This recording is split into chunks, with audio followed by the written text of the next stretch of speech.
प्रभातखबर.com, विश्वास वही, रफ्तार नहीं। ज्ञानवापी परिसर के सर्वे और वीडियोग्राफी के लिए सिविल कोर्ट की ओर से नियुक्त किए गए कोर्ट कमिश्नर अजय मिश्रा को हटा दिया गया है।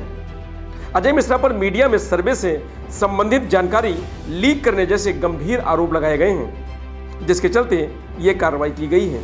अब कोर्ट ने सर्वे रिपोर्ट पेश करने के लिए 2 दिन का और समय दिया है। मीडिया में जानकारी देते हुए बताया गया है कि अधिवक्ता कमिश्नर को हटाए जाने के पीछे का कारण यह है कि वह जांच में सहयोग नहीं कर रहे थे। सर्वे संबंधित कुछ जानकारी मीडिया के सामने गलत तरीके से प्रस्तुत की गई थी। अब यह रिपोर्ट अधिवक्ता कमिश्नर विशाल सिंह की निगरानी में उनके दस्तखत के साथ प्रस्तुत की जाएगी। प्रस्तुत करने के लिए 2 दिन का समय दिया गया जी। हाँ, अजय मिश्रा जी को हटाया गया। अजय मिश्रा जी को हटा दिया। क्यों वो हटाया गया? इसलिए कि वो सहयोग नहीं कर रहे थे और एक आदमी थे जो वहाँ पर की फोटोग्राफी कर रहे थे, वो बाद में उन्होंने बाहर निकल कर बाइट दे दिया था गलत। इसीलिए अजय मिश्रा जी को हटा दिया गया है। अच्छा, और सर रिपोर्ट कब तक सबमिट करनी है? किसकी निगरानी में सबमिट होगी ये रिपोर्ट? हाँ? किसकी निगरानी में अब कौन सबमिट करेंगे? विशाल जी के निगरानी में उन्हीं के दस्तखत से ये रिपोर्ट जो है सबमिट होगी। ठीक। डीजीसी ने जो क्या सबमिट की थी उसमें क्या हुआ? 2 दिन का समय दिया है। ठीक, 2 दिन का।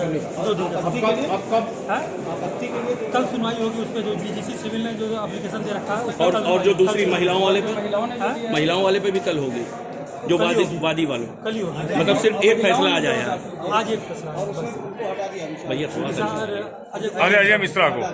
ठीक। जहाँ पे नंदी जी स्टेट है उसके सामने ब्याज का तहखाना है, उस तहखाने में एक जाने का रास्ता दिया जाए,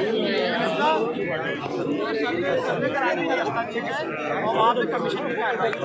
इसके अलावा जो आज खाना है उसके नीचे भी एक दीवार है, टेम्पररी दीवार है जिसके पीछे गेट है, तो वहाँ पे ईंटें पत्थर लगे हुए तो उसको हटा के वहाँ पे भी कमीशन की कार्रवाई करने की इजाज़त दी जाए, जिसमें भी माननीय न्यायालय अपना आदेश पारित करेंगे। और दूसरी बात, आज एडवोकेट कमिश्नर साहब ने 2 दिन की और मोहलत मांगी है। अपनी रिपोर्ट आगे करो, जूम इन कर लो ना सब लोग। माननीय न्यायालय अपना आदेश पीछे करिए कैमरा। सोर्स है सिविल का, वहाँ तक अभी आप पहुँच नहीं पाए। मूल जो हम लोग के साक्ष्य हैं वहाँ तक हम लोग नहीं पहुँच पाए, इसलिए नहीं पहुँच पाए, सारे रास्ते विपक्षियों द्वारा बंद कर दिया गया है, वहाँ मलबा भर दिया गया है। इसलिए पूर्वी द्वार से और दक्षिणी द्वार से नंदी जी के सामने का जो दीवार है व्यास जी के तहखाने के अंदर से उस शिवलिंग के नीचे जो हमारा अर्घा है, आधार है, उसको खुलवाया जाए ताकि हमारी कमीशन टीम वहाँ पहुँचे और वीडियो रिकॉर्डिंग, फोटोग्राफी और सारे सर्वे वहाँ साक्ष्य, हमारे जो मूल साक्ष्य हैं वहाँ तक हम लोगों को पहुँचाने में माननीय न्यायालय आदेशित करें। जो शिवलिंग है, सुभाष जी का ये कहना है, बात समझिए, हमारे कौंसिल साहब है, जो वजू है, 1 मिनट समझा, जो वजू स्थान है उसके नीचे पता चलता है कि वो टेम्पररी वहाँ पे एक दरवाजा है जो बंद है, उसको हमने खोलने का मांग किया, दरवाजे मलबे से बंद कर रखा है। तो हमारी ये मांग है कि कमिश्नर को डायरेक्ट किया जाए कि उसको हटाएं और वहाँ पे भी कमीशन की कार्रवाई हो कि हम अपनी साक्ष्य सही से कोर्ट के सामने रख पाए। मलबा हटाएं, आज कोर्ट में मलबा दीवार को खोलकर क्या नया सर्वे किया, बहुत ही लिमिटेड एस्पेक्ट पे जो मैंने अभी आपको बताया कि नंदी जी के सामने वाला जो तहखाना है उसके लिए और जो वजू स्थान है उसके नीचे जो टेम्पररी स्ट्रक्चर है, दीवार है और ईंटें पत्थर है, उसको हटा के जो दरवाज़ा उसको खोल के अंदर जाने की इजाज़त दी जाए। ये हमारी मांग है, उसमें माननीय न्यायालय अपना आदेश पारित करेगा, उसके लिए भी कमीशन की माननीय न्यायालय सर्वोच्च है, उसके सम्मान जो माननीय न्यायालय ने आदेश पारित किया उसका हम लोग सम्मान। लेकिन दूसरे अजय मिश्रा क्यों हटाए? ये अभी मैंने रिपोर्ट आदेश देखा नहीं है, देखिएगा, देखेंगे तो उसके बाद। तो क्या आप अगले 2 दिन में अपनी रिपोर्ट सबमिट करेंगे? कोशिश की जा रही है कि 2 दिन में कर दिया जाए, लगभग रिपोर्ट तैयार है, कर दी जाए। लेकिन उन्होंने जो फिर अपनी रिपोर्ट बना रखी है उसका क्या होगा? वो अपना अलग 6-7 तारीख का वो अपना अलग करेंगे, उसके बाद 12 तारीख के बाद से रिपोर्ट होगी। तो जब उन्हें हटा दिया गया है तो फिर उनकी रिपोर्ट कैसे मान्य होगी? पीछे का तो सही है, 6-7 तारीख का तो सही है ना, 6-7 तारीख का उन्होंने किया, 6-7 तारीख का होगा। अब मुस्लिम पक्ष को वैसे बैठाए, एक मुद्दा मिल गया कि लगातार मुस्लिम पक्ष मांग करता रहा कोर्ट कमिश्नर को चेंज करने को। अब कहीं ना कहीं ये जो कमिश्नर हटाए गए हैं उसमें कहीं ना कहीं बड़े सवाल मुस्लिम पक्ष के खड़े हो गए हैं।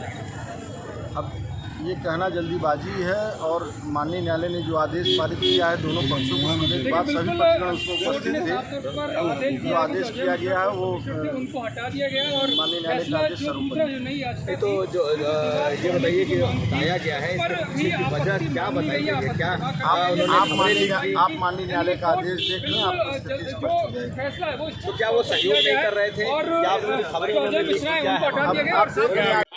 राज्य सरकार का पक्ष रख रहे हैं डीजीसी सिविल महेंद्र प्रसाद पांडे जी ने 2 पन्ने का एक पिटीशन लगाया है। उस पिटीशन की कॉपी हमारे पास है। उस पिटीशन का लबो-लुआब ये है कि ऑनरेबल कोर्ट को उन्होंने बताया पहले पैरे में कि आपके आदेशानुसार 14 से 16 तक हम लोगों ने 3 दिन वहाँ पे कमीशन कार्रवाई करी। 17 तारीख के जो कल के आदेश से वहाँ पे 78 का जो एप्लीकेशन थी वादी मुकदमा की, उसके चलते वहाँ पे आपने पूरा जो जहाँ पे शिवलिंग मिला है उसको सील करने का आदेश दिया। तो सरकार ने आपके आदेश पे त्वरित कार्रवाई करते हुए थोड़ा स्पीकिंग बोला है, कहाँ सील किया है। 9 जालीदार दरवाजों का ताला बंद कर कोषागार में चाबी जमा कर दी गई है। परंतु 3 बिंदु महत्वपूर्ण है। उन्होंने 3 बिंदुओं पे ऑनरेबल कोर्ट का इस पिटीशन के माध्यम से ध्यान आकृष्ट कराया है।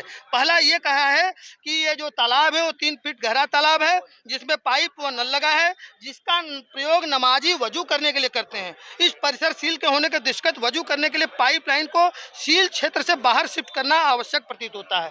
पहला जो उनका कहना है कि जो परिसर सील हो गया उसमें पाइपलाइन थी जहां से वजू करते थे नमाजी, तो उस पर जो पाइपलाइन है उसको सील क्षेत्र से बाहर करना जरूरी समझ में आ रहा है इनको।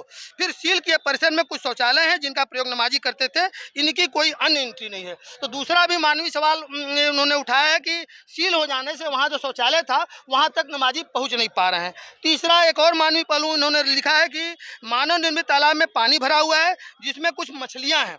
परिसर के सील बंद होने की दिशा में मछलियां भी बंद हो गई हैं उनके जीवन को। तो पर्यावरण का एक इशू उठाया है कि मछलियां जो है एक लिविंग ऑर्गेनिज्म है और वो वहां पे मर रही हैं, तो उसके लिए भी कोई वैकल्पिक व्यवस्था करना उनको उचित प्रतीत हो रहा है। तो निकाल के दिया गया जी जी, अब ये इन्होंने जो एप्लीकेशन में लिखा है, अब ये डीजीसी साहब ही इस एप्लीकेशन लगाए, वो इसका बेहतर जवाब। अब उन्होंने जो प्रेयर किया है वो बड़ा महत्वपूर्ण है।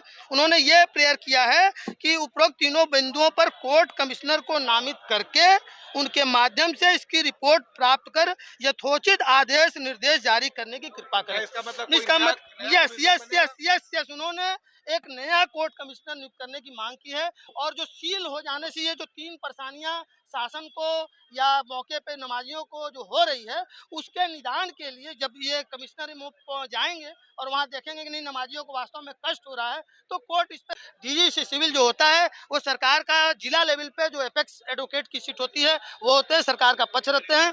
जिस प्रकार से केंद्र में अटॉर्नी जनरल पक्ष रखते हैं, सबसे एपेक्स सीट होती है, राज्य में एडवोकेट जनरल होते हैं, उसे जिले में डीजीसी सिविल जो होता है वो सबसे बड़ा पोस्ट होता है।